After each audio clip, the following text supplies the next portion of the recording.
Hello, my name is Benjamin Hart. I'm an American attorney and the Managing Director of Integrity Legal here in Bangkok, Thailand.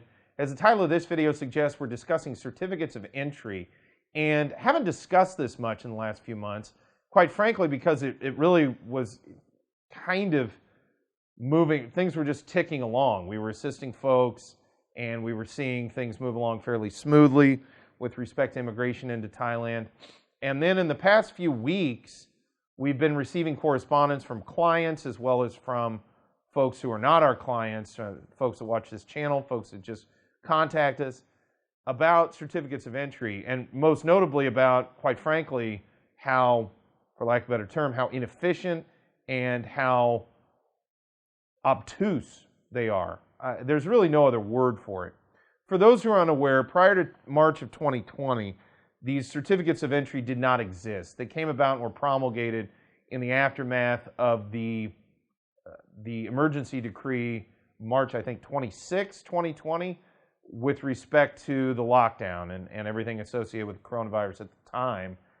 And at first, they didn't even come online yet. There was like a month that went by where they were we didn't really know what was going on. And then in the second, or sort of the extension, they extended the decree by another month. At that time, we started seeing information about these certificates of entry. And long story short, it's essentially an extra document, and it really can only be described as redundant in a very real sense. Now, I'll get into, you could alter the system, and I think I wouldn't necessarily agree with it, but I can understand the argument about maybe using certificates of entry moving forward for visa exemptions, Thai visa exemption stamps. I'll get into kind of my thoughts on that in a minute, but just COEs, let's talk certificates of entry with visas.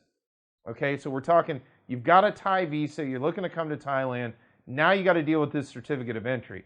Look, I'm usually not real prone to discuss kind of my own opinions on this stuff, but sometimes things just get to the point where you can't, I hate using a double negative, but I can't continue to not talk about it, basically.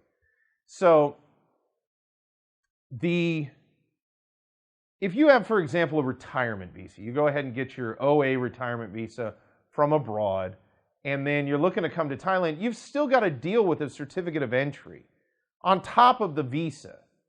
And the certificate of entry made a lot more sense when they were doing fit-to-fly documentation. Again, you could make the argument it currently makes sense because you have to have they want to prove you have vaccination documentation. But that could pretty easily be done by Thailand just mandating rules regarding vaccination documentation, and the airlines would comply with it, because if you didn't have your vaccination documentation, then you'd be turned away at Thai immigration, and then the airline would have to foot that bill to get you back home or get you somewhere else or get you wherever.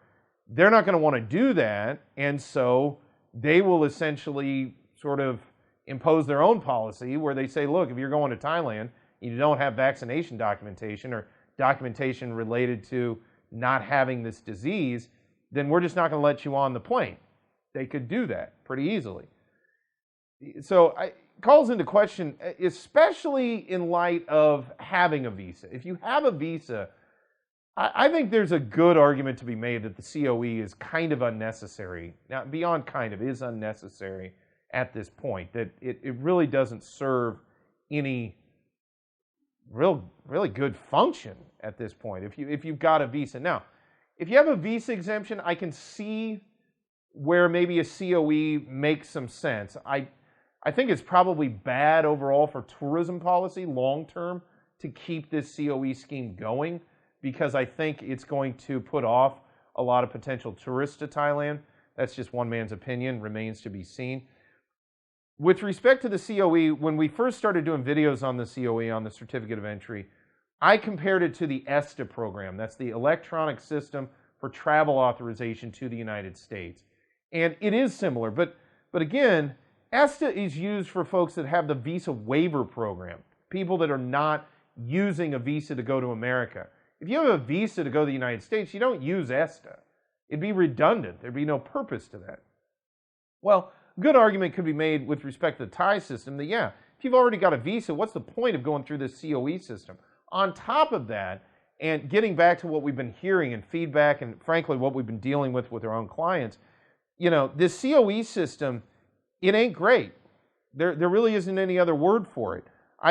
We've had clients that have booked up flights, they've booked up accommodation, they've had their visas issued, and the COE doesn't come back.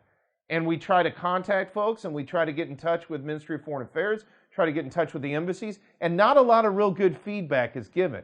It's just kind of, oh, well, we're on it. Well, can you move along a little more quickly? Because we booked these flights based on Thai immigration and, well, on the policies of Thai immigration, and based on sort of a detrimental reliance on the fact that a visa was issued, which would presume a certificate of entry would be issued.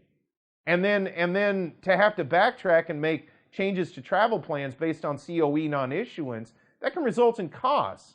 And it can result in frustration on the part of folks who just throw up their hands and say, look, I'm just not going to come to Thailand. It's just not worth it. Long story short, I think there's significant reasons to really question why we need this COE system.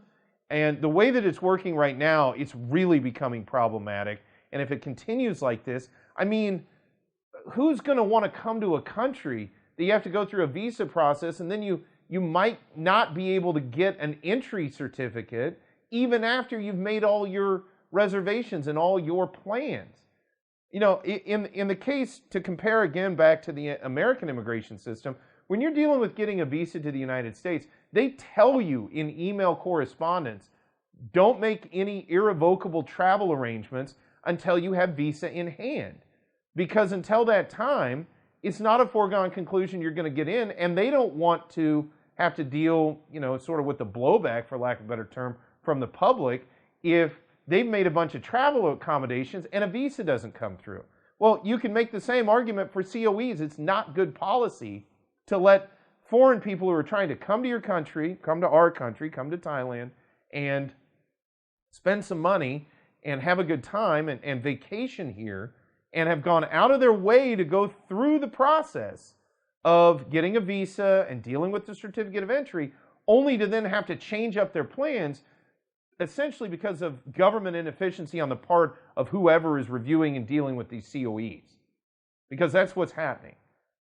Now, I'm not saying it's happening to everyone, but it is happening to a percentage of folks who are dealing with this system. It's bad. It's not good policy, and especially in the cases where you're seeing folks who've gone through the visa process, who've gotten their documentation in order, and who've paid for accommodations and travel to Thailand only to not get their certificate of entry issued on time, and therefore cause their plans to be scuttled.